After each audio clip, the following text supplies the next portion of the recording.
Navonod on No Limit Hold'em here. I wanted to talk today about isolation raising specifically, but also talking ISO raising versus over limping. When do we ISO? When do we over limp? When do we not do either? If you're not familiar, an ISO raise is a raise that's made after one or more players come into the pot with a limp. So one player limps, and you have the option to either limp along or make a raise or fold. If you choose to make a raise after another player has limped in, that's called an ISO raise. And usually the idea is if a player limps in to open a pot, he's probably not that good at poker. Good players tend to not open limp. And if he's not that good of a player and he's limping in, he probably also has a weaker range because even bad players raise with pocket kings. So he's usually going to be open limping as a bad player with a bad hand. And if you can then make a raise that forces the players that would have position on you to either wake up with a big hand or fold, and then you're going to get to either take the pot down immediately or go heads up against a fish, then I'm sure it's not too hard to see why that's such a valuable thing, or can be. So what are the two main factors when we're thinking about going for an ISO raise?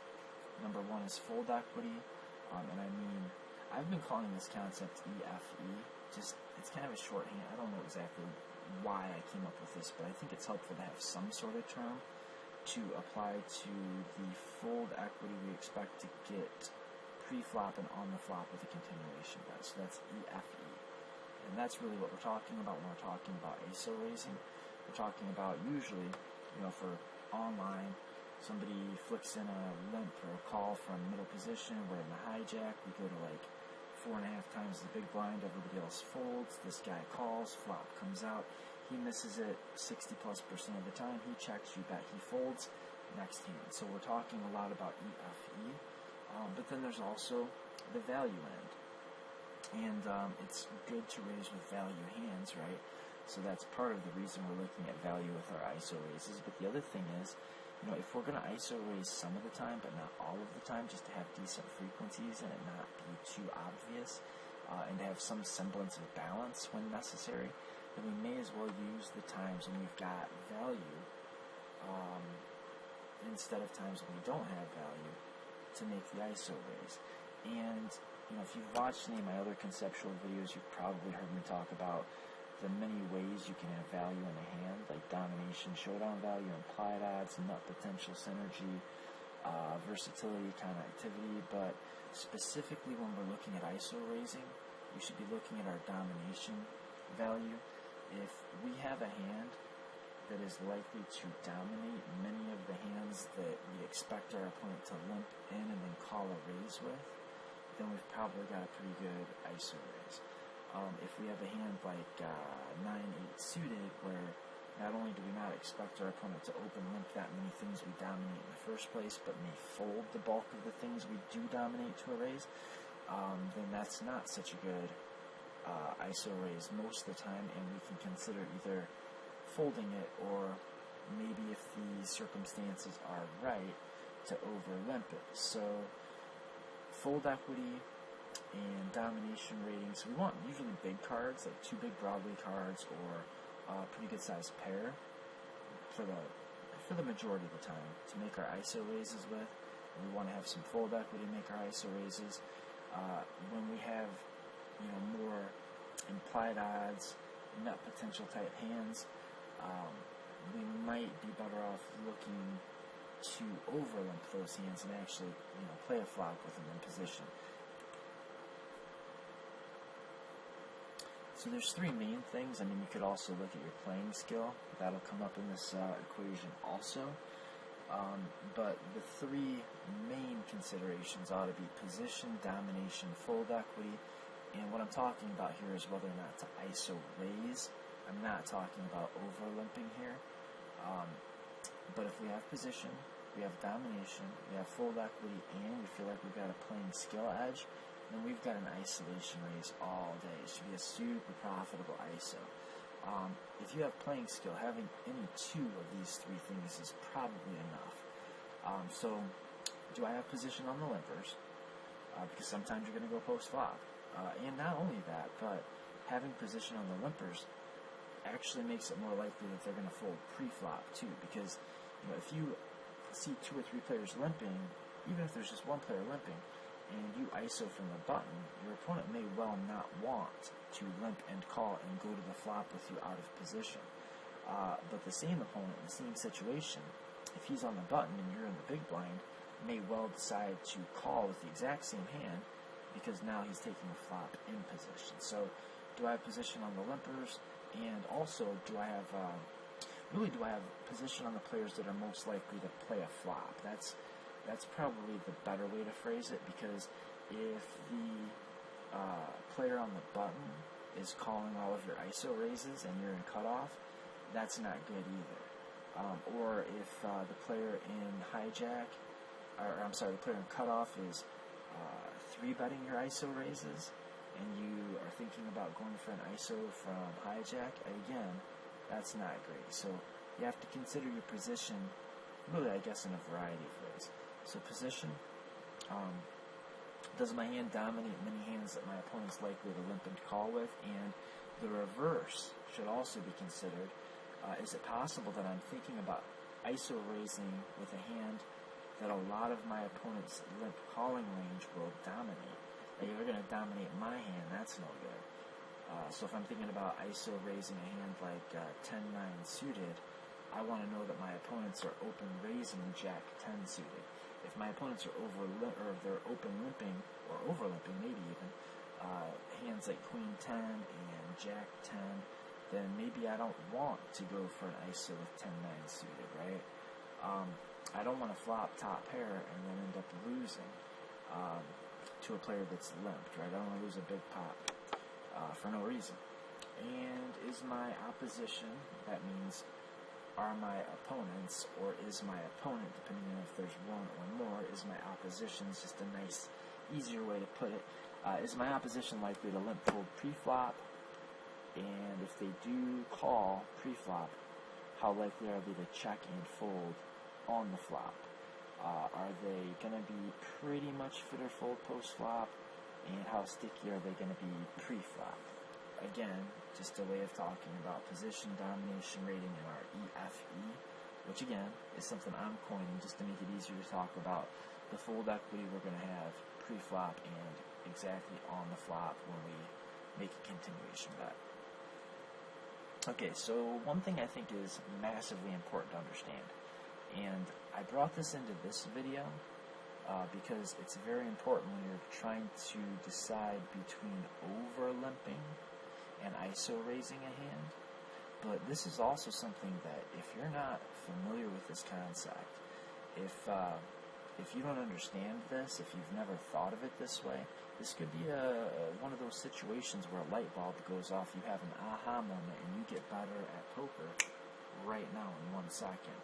I mean, it can be very complicated. Even if you're a pretty good player, a very experienced player, it can be a very difficult decision. I think there's some of the most difficult decisions you can make in game is whether to ISO raise or over limp with certain hands. Like if you've got a couple of limpers and you're sitting on the button with Queen Jack suited, that can be a really tough call.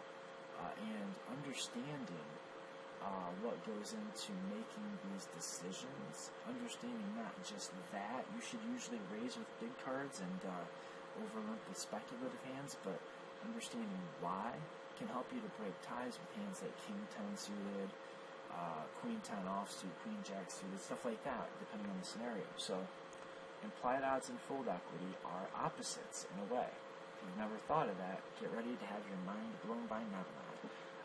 Generally speaking, whether we're talking about a pre-flop situation or we're talking about some situation on the flop or turn, whenever you have good implied odds, your fold equity must be not good. And whenever your fold equity is really high, you must not have good implied odds. And think about it. I'll give you a couple examples.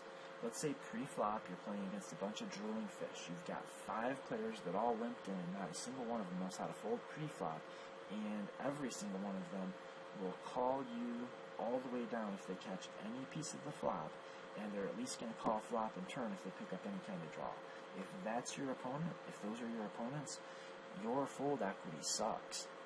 But not only could I say, but your implied odds are good, you could actually say, because your fold equity sucks, that means your implied odds are good. Because if we're playing against a bunch of players that don't know how to fold, that's kind of what implied odds means, right?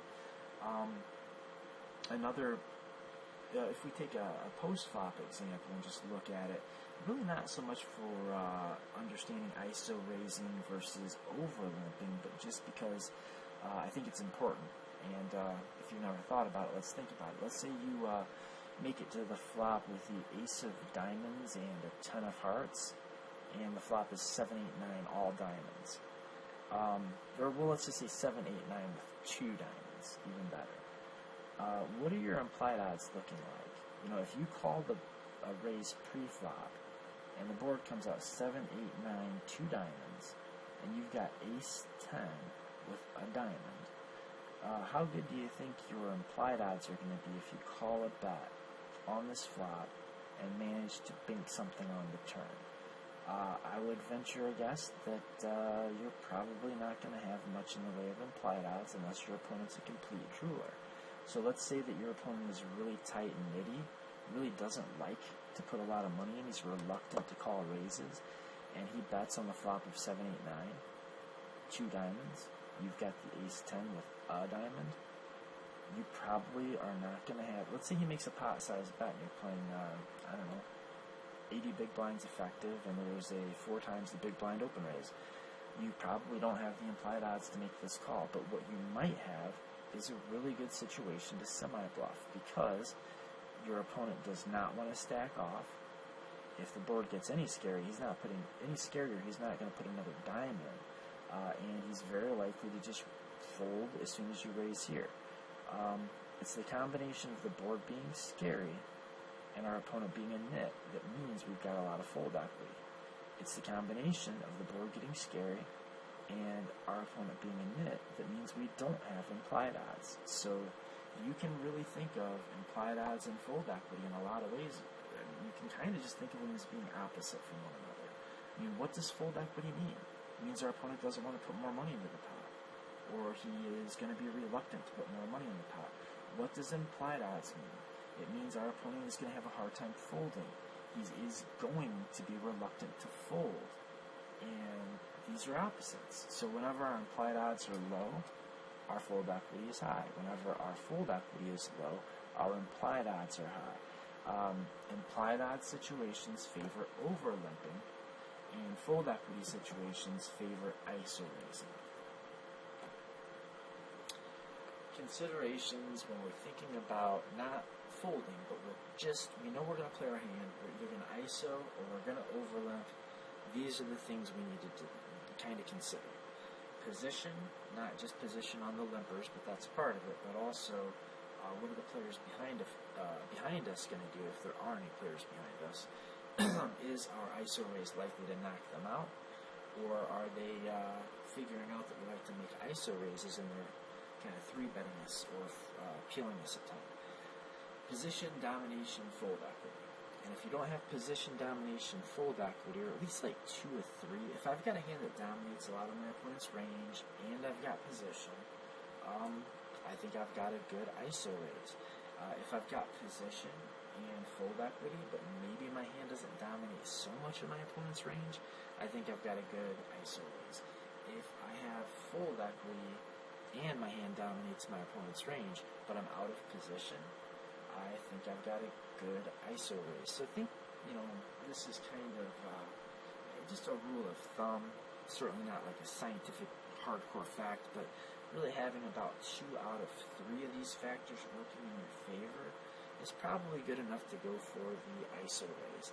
Now that doesn't mean you shouldn't overlimp and stuff, but definitely if you don't have at least 2 or 3 of these things, and probably a little bit of a skill edge to boot, you should probably be deciding between overlimping and folding, not overlimping and ISO raising.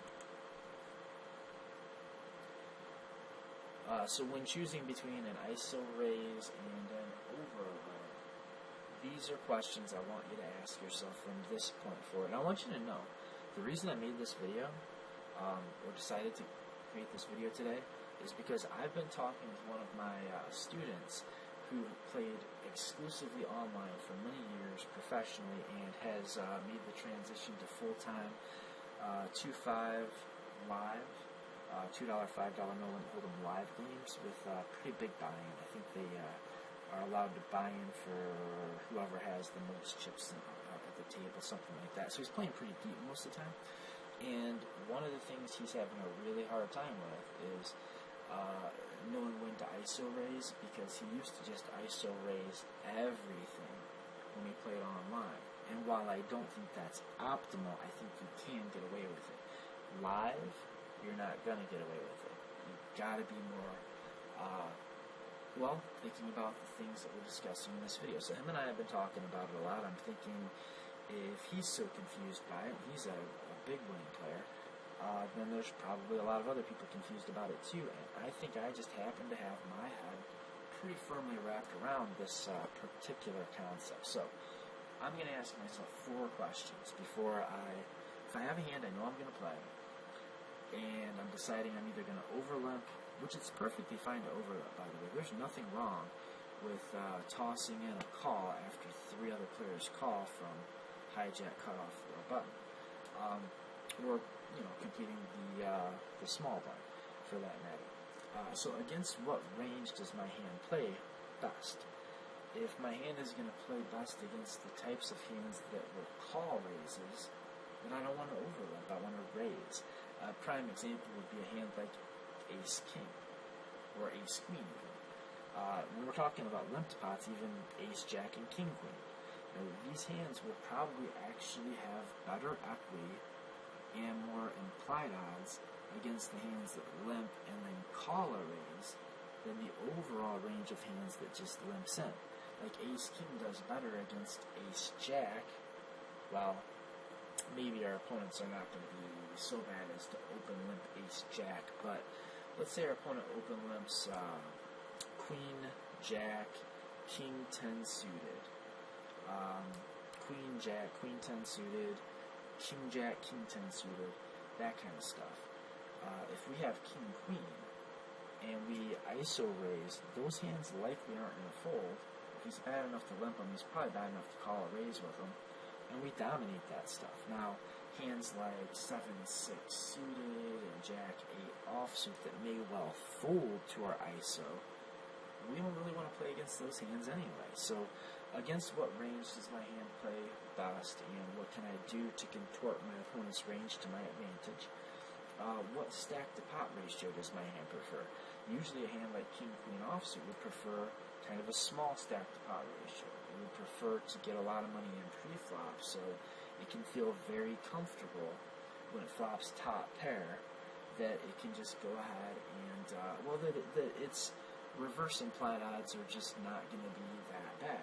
Once in a while you're going to lose when you flop top pair, top kicker against the set or something, but if you make the raise sizing big enough and you get called and you've got a big enough pot going into the flop, there's no way your opponent can beat you in the long run by set mining, things like that. So what stack to pot ratio does my hand prefer? Usually big cards and big pairs prefer a small stack to pot ratio.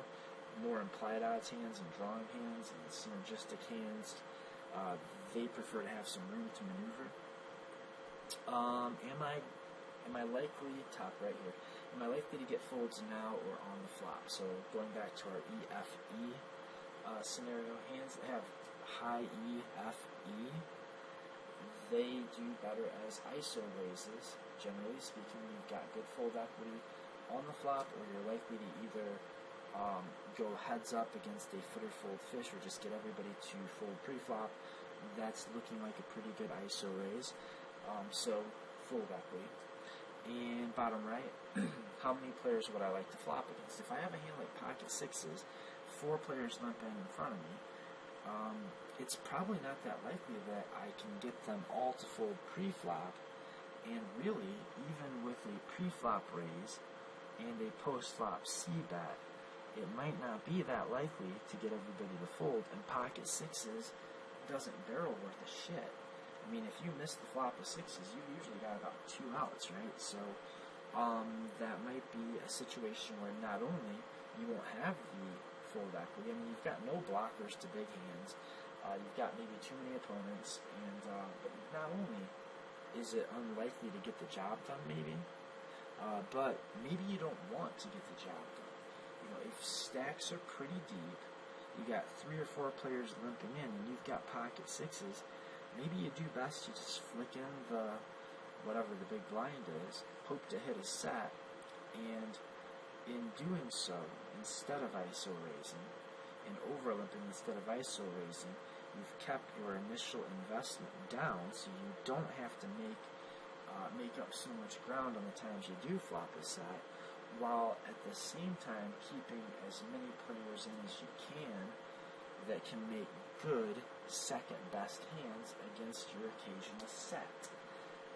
Hopefully you're starting to get this, because I think this is a big deal and it can be very complex. But what SPR does my hand prefer? Against what range would I like to play my hand against?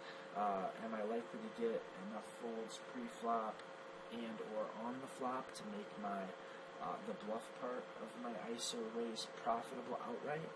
And how many players would I like to flop against? If I have a hand that plays best against one player, and we don't mind getting folds, and it seems like we're likely to get folds, and the range of hands that I want to play against seems to be the hand range that would limp and call, and I'd like to have a slightly smaller stack to pot ratio, I should ISO raise. If my hand is going to fare better against the hands that are open limping than the hands that limp call, and if my stack to pot ratio preference is big, and I don't really want to get that many folds because I've got great implied odds, and I'd like to play against as many players as I can because my hand is the type of hand that will typically flop so big that it beats 4 or 5 players easily, or miss completely, so it really doesn't do me that good to kind of narrow the field, especially if it's a hand that doesn't c-bet and barrel very well. Then if all those things are true, I should probably be looking to overlap. A couple examples. You can read these. I don't think I need to go through all these. I think it would be redundant to do so. Okay, 9-8 suited on the button. Doesn't matter if we're online or live or 100 big blinds effective. Now, I say it doesn't matter. The ways in which it does matter is when you're playing live, the situations are going to come up more often, and your raise sizing probably ought to be larger when you do decide to ISO raise. Other than that, though, it's not going to make that much difference. It's not going to happen as often, but if you're playing, NL50 online and somebody flicks in a 50-cent call from hijack, then the cutoff limps also, and you've got 9-8 suited on the button with 100 big blind effective stacks, you should probably do about the same thing, or exactly the same thing that you would do in a live cash game, which is, in my opinion, call. Just overlap. Take a flop in position with a hand that likes to have a lot of room to maneuver, and you can really wield your positional advantage like a sledgehammer because you're so deep. You're in a limped pot, not even a single raised pot, so you've got all your options available depending on what happens and what your opponent's mistake propensities are. And you have a hand that if you decided to raise it and you get called is probably more likely to be dominated than to dominate, which we've already talked about. That's no good. So in this top left situation, I think we should overlap. Bottom left. King jack offsuit in the cutoff, middle position 1 open limps, hijack over limps. I think here we have a very easy ISO raise. I think most players that do have limping ranges, they're going to be limping hands like jack 10, king 10 suited, maybe queen jack, and maybe even hands like king 9 suited, jack 8 suited, jack 9 suited, and we crush all that stuff. So when they limp in, we make a pretty sizable ISO raise. If I'm playing online, I'm going to make it probably about 5 times the big blind, and maybe just a little tiny bit bigger, maybe 6 times the big blind. And if I'm playing live, I'm going to probably make it more like, let's see, 6.5, 7 times the big blind. Well, if two players limped in for $5 and I've got King Jack, yeah, I'm going to be bouncing that right on up to $35. So 7 times the big blind. But either way, we don't need to worry about the sizing or anything. We'll leave that for another video. But yeah, I think King Jack offsuit and cutoff. We hope to drive the button out. We probably would prefer that the blinds go away as well, and we just get to take our hand heads up against one of the fish that just limped into a pot. Where are we at? Top. Let's do bottom right. This is super obvious. We're 9-handed. We have ace king offsuit in the hijack, middle position 2 open limps. What do? We obviously ISO raise. Why do we do that? Because we dominate so much of our opponent's range. If he can be limping suited aces, and many players that will open limp to begin with will open limp a ton of suited aces, and they get sticky with them. They don't want to fold them. And they could well have some stuff like King 10, maybe King 9 suited. Occasionally you'll see somebody open limp King Jack. It's a little less frequent, but King 10 suited, King 9, and all of the ace-x suiteds, that's a lot of hands that we dominate. And many of those hands would, if they're, again, bad enough to open limp them, they could very likely be bad enough to limp call with them. So, ace-king, we ISO raise in position with a hand that dominates our opponent's limp calling range pretty hard. Top, 9-handed, ace-5 suited on the button, MP1, MP2, and cutoff, all limp in. Now what? Okay, so we're not going to dominate much if we do raise, and we've got a hand that plays pretty good multi-way, and it does appreciate a big, healthy stack-to-pot ratio, and our hopeful position and playing skill edge also favor that, so I think we've got a pretty easy over limp. So in conclusion, this is the very last slide. Do I expect folds? Question number 1. And I'm talking about folds pre-flop and on the flop. Question number 2, and these are the questions I ask myself every time I'm thinking about going for an ISO or overlap. Question number 2, do I have position on the players most likely to call, or the player most likely to call? Can I drive out players who have position on me? So are there players behind me that I can get out with a raise? And are the players that have already limped in, are they out of position? So, like, am I not in the blinds, basically, when they're open limping?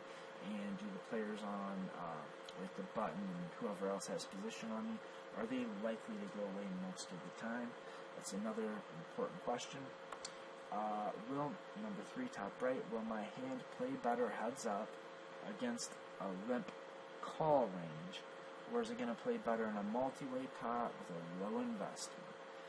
If it's going to play better against a limp calling range and it's going to play better heads up, then I'm more likely to ISO raise against these 2 or 3 limpers.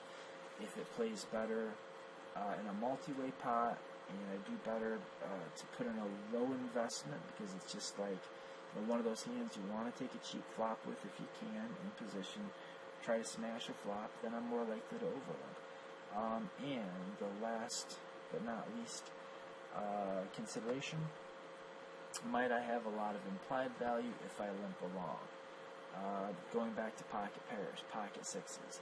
We got pocket sixes, we're in, even if we're on the button with pocket sixes, we got 2 or 3 limpers that are very sticky. Maybe raising is futile. Maybe there's almost no chance we're going to fold all of them out, and even if we could, maybe we don't want to. If we have a hand like pocket sixes that has great nut potential, that if it hits the board, it's going to usually hit the board in such a way that it doesn't matter if there's 1 player or 3 players in the pot against us, we still almost certainly have the best hand, then maybe we don't want them to fold. And we might not be able to get them to fold either with the pre-flop ISO raise or the post-flop continuation bet. And I mean, the truth of the matter is, pocket pairs are some of the worst hands you can continuation bet, because when we do make a continuation bet and we get called, we're usually drawing to 2 outs, so we're not going to have a lot of good barreling opportunities. So hopefully, I've helped you out here. I know this is something that can be confusing. It's something that I've only gotten my head around this within the last couple of years, and my phone was just ringing. That was actually the guy I was just talking to about this exact subject. So hopefully he'll watch it, and maybe I can get him to stop ISO raising his 10-8 suiteds and start ISO raising his King-Jack offsuits. If you have any questions, post them in the comment section. I look forward to hearing from you, and if there's any other types of videos, specific video concepts that you'd like to hear about, let me know. Until next time. Oh, and also free coaching. I'm doing the first lesson free, and I've got some pretty inexpensive packages. I'm only working with one student right now, so I've got time. So until next time, good luck. And this is Navonod on the